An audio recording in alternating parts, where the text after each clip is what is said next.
Hello students, welcome to the solution theory part 2. In this class, we will study topics related to the solution which includes azeotropes. First will be the azeotropes. In the second, we will study Henry's law.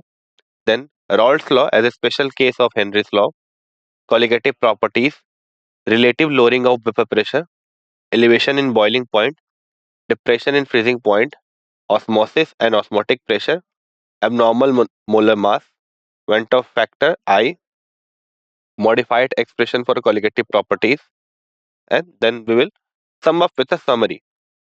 So let us begin our start our today's class. Disclaimer: the images used in our slide deck are for educational purposes only. We respect the intellectual property rights of the original creators and owners of these images. If you are the owner of any of the images used in this deck and have any concerns or issues, please contact us at sathi@itk.ac.in and we shall remove the images. First of all, let us begin with the azeotropes. So what are azeotropes? So azeotropes are those mixture of liquids that boil at constant temperature and distills over without any change in composition. Okay, so two types of azeotropes are there. First is the minimum boiling azeotropes. So minimum boiling azeotropes are those mixtures which have positive deviation. Okay, which shows positive deviation are called the minimum boiling azeotropes. Now the such azeotropes have boiling points lower than either of the component. Means if you consider ethanol and water, then the mixture that will be formed will have the boiling point less than these two individuals, right?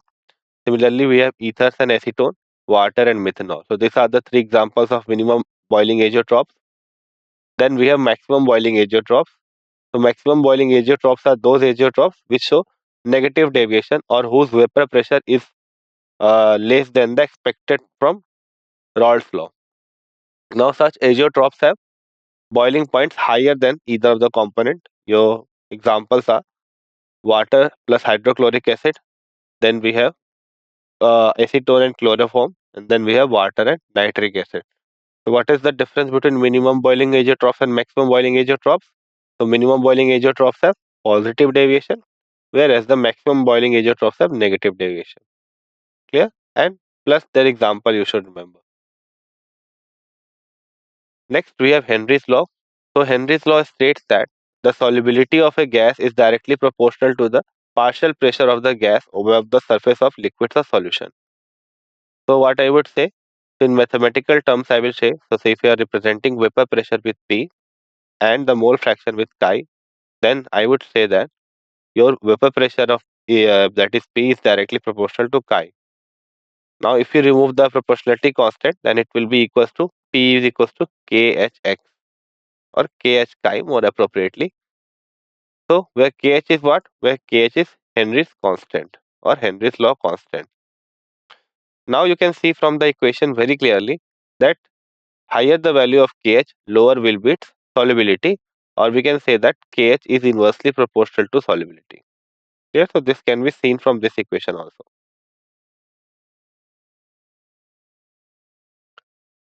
So we can take Raoult's law as a special case of Henry's law. How? So according to Raoult's law, we know that the partial pressure of the volatile component is, you can say, is equals to the mole fraction multiplied by the vapor pressure in the pure form, which is P naught I. Clear? Now, in the solution of gas in a liquid, one of the component is also volatile and it exists as gas. And its partial pressure is directly proportional to its mole fraction in the solution, and this is related to Henry's law as P is equals to KHX. Okay, so in Raoult's law, we are taking two liquid, and in Henry's law, we are taking one gas and one liquid, but the volatile is assumed to be the gas. Okay, because this is applicable to volatile solution, and since out of these two, which is gas and liquid, in case of Henry, the gas is obviously the more volatile. Therefore, we will apply the Henry's law to the gas, and which will give pressure is equals to KH chi. Clear? So, if we compare Raoult's law and Henry's law, then it can be seen that the partial pressure of volatile component is directly proportional to its mole fraction. Only the proportionality constant, that is KH, differs from P naught I. See, here we have KH and here we have P naught I. Other things are same, right? Other things are same. Thus, we can say that Raoult's law becomes a special case of Henry's law when Kh equals to I, Pi naught. When Kh is equals to Pi naught. Is this clear? So again, I am repeating it. So we know that Pi is equals to chi I Pi naught. So this is from Raoult's law, and from Henry's law, P is equals to Khx. So on comparing both of these equations, we get that Henry constant in case of gas in a liquid solution is equals to what? Is equals to P naught I, which is again a constant. So we can say that from here that Raoult's law is nothing but a special case of Henry's law. Right. Now we will talk about the colligative properties. So what are colligative properties? Colligative properties are basically those properties which only depends upon the number of solute particles, and it does not depend upon the nature of the solid particle. Means if you add solid particle or remove solid particle, then two solid particle will show the same change in the colligative property. Given that the number of particles taken out or given in are same for the two solutes. Means it does not depend upon the nature, whether that solute which you have taken is water or it is say it is benzene, it doesn't matter. It only depends upon what? It only depends upon the number of particles.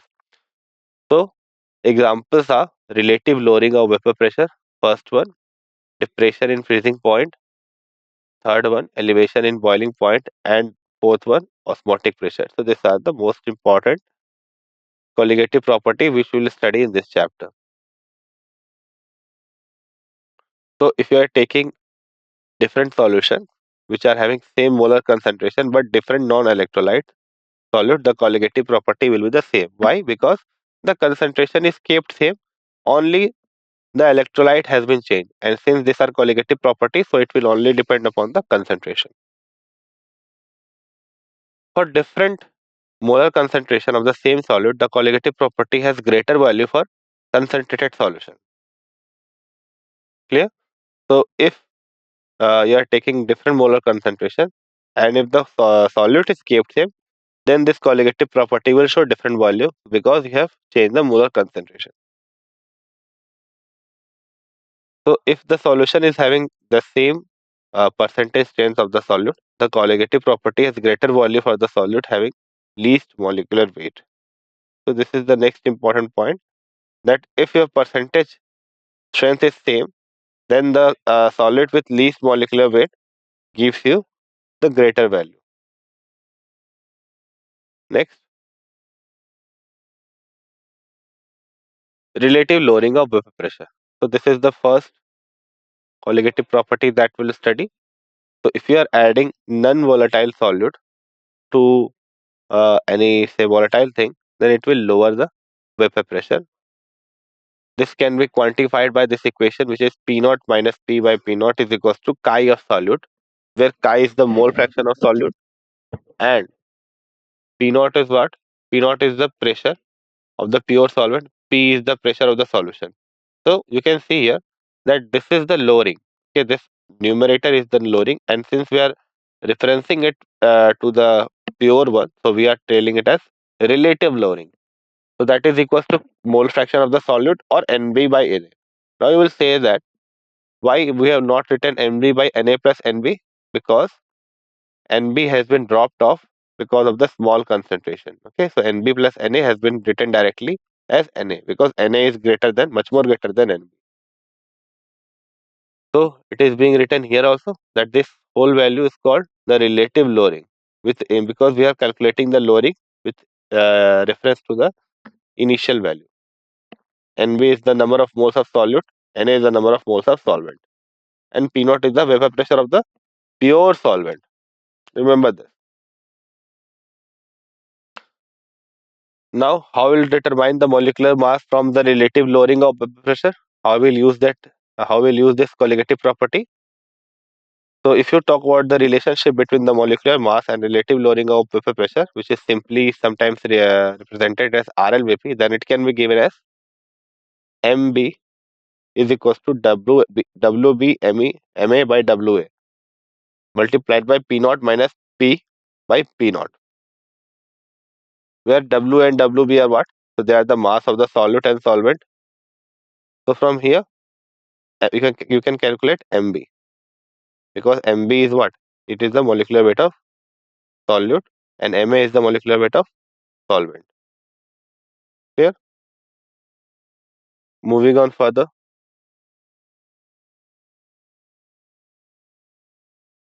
Next is elevation in boiling point. So what is elevation in boiling point? So it is also a colligative property. So as your vapor pressure is decreased due to the presence of non-volatile solute, the solution boils at a higher temperature as compared to the pure solvent. And thus the boiling point of the solution is higher than the boiling point of the pure solvent. So this difference that we are seeing from the initial value to the final value. So before adding the solute and after adding the solute, we are seeing a difference in the boiling point. Okay. And if you are adding non-volatile solute, then the boiling point is increasing. So this phenomena is called as elevation in boiling point. Now, for dilute solutions, we would say that the elevation in or the change in boiling point is equals to Kb multiplied by molality, where Kb is what? So Kb is hygroscopic constant and delta Tb is equals to Tb minus T naught, T naught B, where Tb is the boiling point of solution after the solute has been added. T naught B is for the pure solvent, and Kb, which is a hygroscopic constant, can be written using the formula, or can be calculated using the formula Ma R T naught B square by 1000 into delta H vaporization. From here, it is very clear that your Kb is only dependent upon the solvent. So we have the molar mass of solvent. Otherwise, we don't have any dependence on the solvent. And this T naught B is also what? The boiling point of the pure solvent. So we are only worrying about the solvent for Kb. And hence we can say that Kb for each solvent is defined separately. R is the gas constant in this formula. Delta H vaporization is the heat of vaporization, latent heat of vaporization, and Kb is the hygroscopic constant, or sometimes it is also called as molar elevation constant. Now, if I talk about the determination of molecular mass from elevation in boiling point, then how we can calculate the molecular mass of the solute?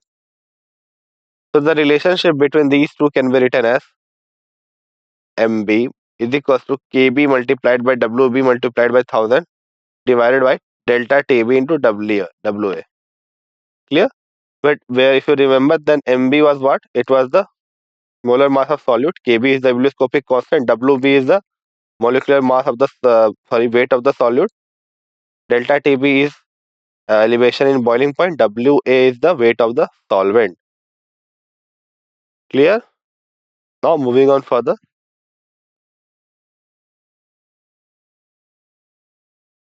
Depression in freezing point. So depression in freezing point is another colligative property. So whenever we are adding a non-volatile solute to a volatile solvent, the depression in freezing point is seen. So in this, what happens? Your actual freezing point goes down by some degree Celsius or some Kelvin. So if we are writing it for dilute solution, then we can write that delta TF equal to KFM. This is similar to your what? This is similar to your elevation in boiling point. Only in place of delta TB we have delta TF, and in place of KB we have KF. Where KF is what? It is cryoscopic constant, and delta TF is written as initial minus the final. So initial is what? Initial is, we are saying it for the pure solvent. So freezing point of the pure solvent. Final is for after addition of the solute, the solution that we got, it is the freezing point for that solution. Kf is the cryoscopic constant or the molar depression constant. So if you remember, Kb was the hygroscopic constant or molar elevation constant. Now Kf can be calculated similarly. So it is Ma multiplied by R T naught F square by 1000 into vaporization, where the delta H fusion is what? Delta H fusion is latent heat of fusion. So Kf is what? Kf is equals to Ma into R T naught F square by 1000 into delta H fusion. And delta H fusion is what? It is latent rate of fusion, which is the enthalpy change when our solid is going to the liquid form. Clear? Now the difference between these equation and the Kb is that instead of Kb we are writing a Kf, and instead of delta H vaporization we are writing a delta H fusion.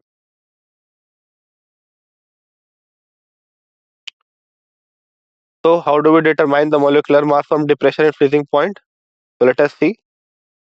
So if you write the relationship between these two, it can be written as Mb is equals to Kf multiplied by Wb into 1000 by delta Tf by Wa.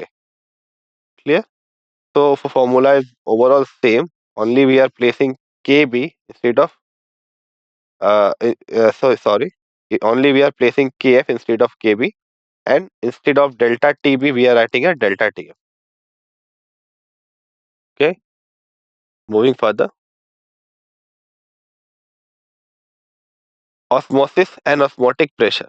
So this is the next colligative property. So what is osmosis?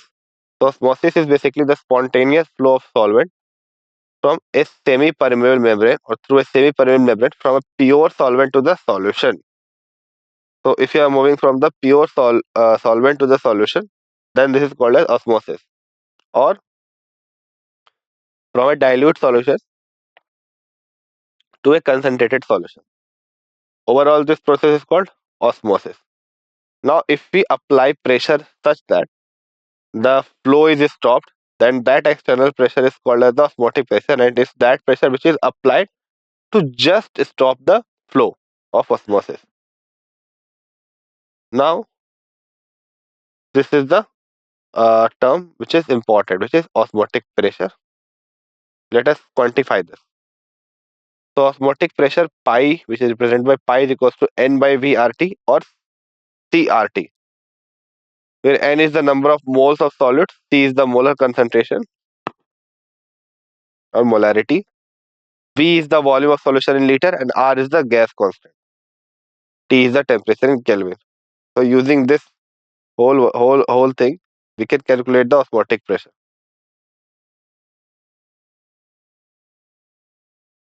Now, how do we calculate the molar mass using the osmotic pressure? So simple relation, Mb is equals to Wb by RT multiplied by RT by pi V. So this is called as molecular weight of the solute, and this is weight of the solute. So from this formula, we can easily calculate the molecular weight of the solute.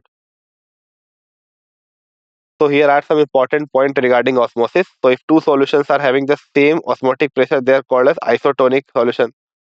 Now, when two solutions are being compared, solution with higher osmotic pressure is termed as hypertonic, and with the lower osmotic pressure is termed as hypotonic. Okay, clear?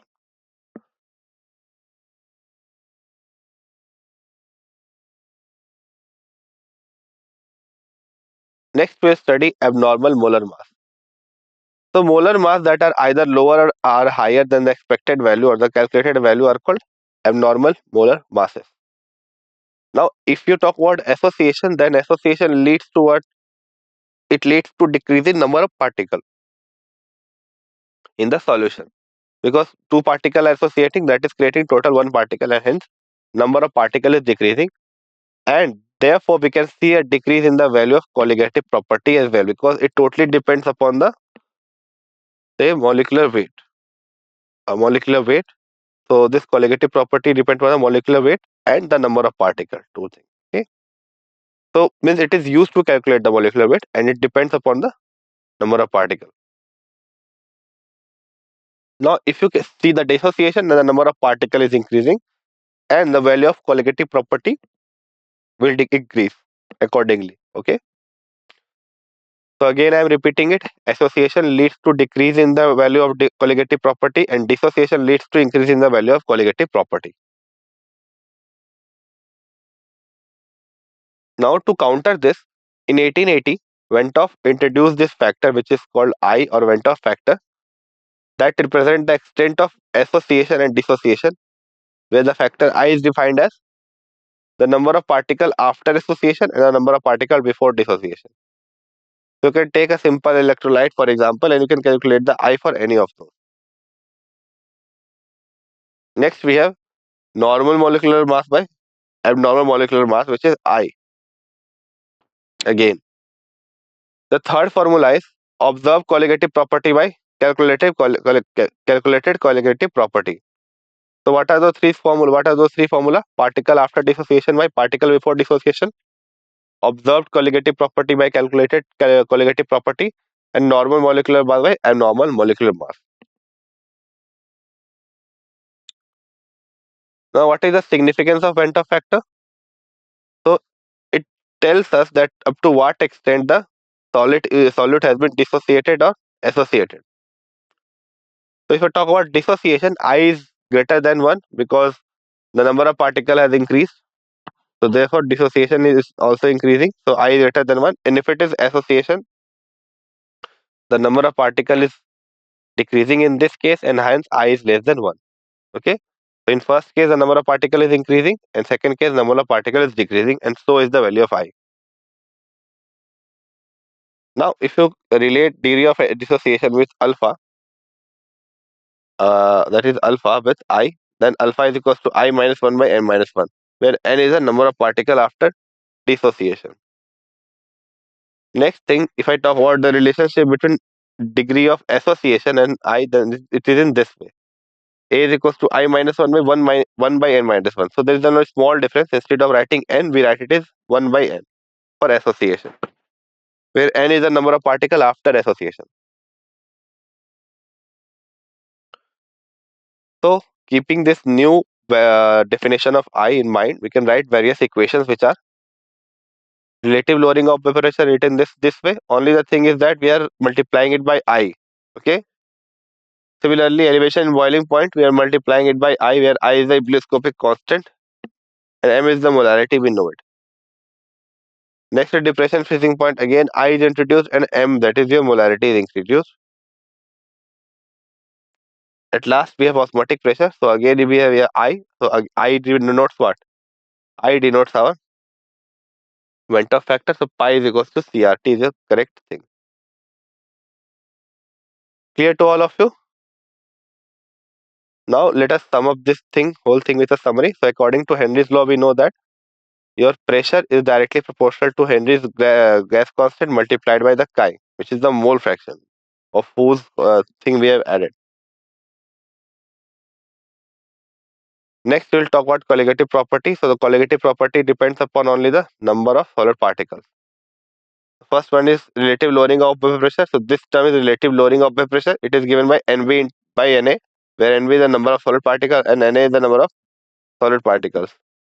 So for solid particle, NV is less than, much more less than Na. So therefore, we have written, instead of mole fraction, we have written this. Okay. Or we can write it for dilute solution, delta T be equal to kbm directly. Hence, we can say another thing about the colligative property, that delta TF equal to KFM. So this is another colligative property that you must have heard earlier, right? After that, we have another colligative property that is giving us I pi is equals to n by v RT or CRT, where C is the molar concentration or number of moles per unit volume. Then we have different definitions of I. So number of particle before association, number of particle before association is in the downside, and the number of particle after dissociation in the upside. Now we can take association also in place of the dissociation. After that, we have normal molecular mass by abnormal molecular mass, and D and 3 we have observed value of colligative property by calculated value of colligative property. Is this thing clear? Okay. Now we have two different formula for association and dissociation. For dissociation, we have alpha equal to I minus 1 by divided by n minus 1, where n is the number of particle after dissociation. And if it is association, it is I minus 1 by 1 by n minus 1. Thank you. This was all for today's theory session of the solution. Okay. Thank you.